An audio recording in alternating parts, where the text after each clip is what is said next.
अब इजराइल के तो टारगेट क्लियर हैं और अभी तक जो सबसे ज्यादा अचीव करने वाला कोई देश है तो वो शायद इजराइल ही है, बहुत सारे अंदरूनी नुकसानों के अलावा समीर जी, क्योंकि जो उनका टारगेट था, एक नया नक्शा उन्होंने जारी किया। उस नक्शे में उन्होंने अपनी इजराइल की सीमाएं बताई है, कैसे लेबनान में नदी रातनी रिवर तक जा रही है।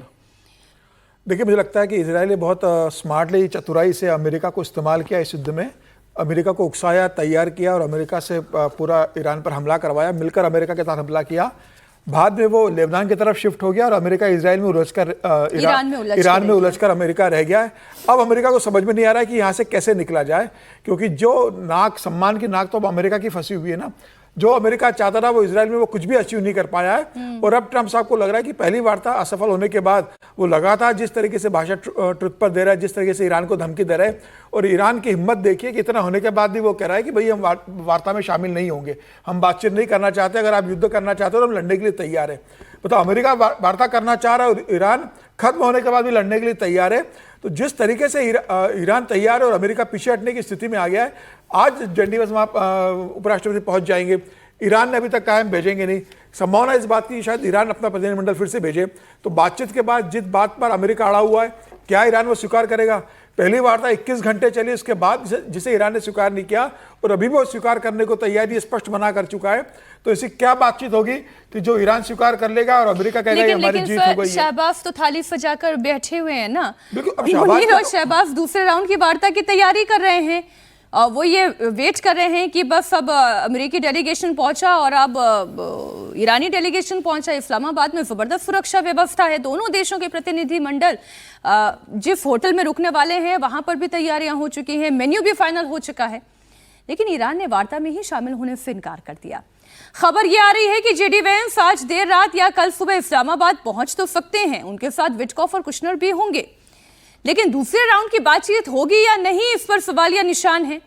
ईरान की तरफ से यह कह दिया गया है कि जब तक अमेरिकी नौसेना हॉर्मुज में ब्लॉकेड रखेगी तब तक कोई वार्ता नहीं होगी। हम दूसरे राउंड के युद्ध के लिए भी तैयार हैं। दो रोज से रोज आमदन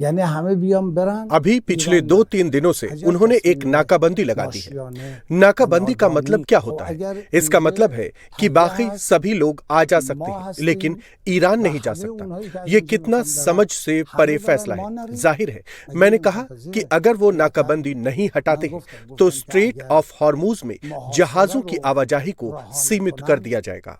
हतमन तरद्दुद दर तंगे। अब बात होगी तो कैसे होगी हर्षवर्धन जी? ऐसा तो है नहीं अमेरिकी डेलीगेशन खुद में बात करके चला जाएगा और ईरान ये कह रहा है कि आपके जो शर्तें हैं वो अव्यवहारिक हैं। नहीं, शर्तों के अव्यवहारिक होने से ज्यादा मूल मुद्दा यही है कि दोनों अपनी अपनी डोमेस्टिक ऑडियंस को और साथ में इंटरनेशनल जो एक नैरेटिव होता है उसमें अपना वाला पक्ष मजबूत रखना चाहते हैं।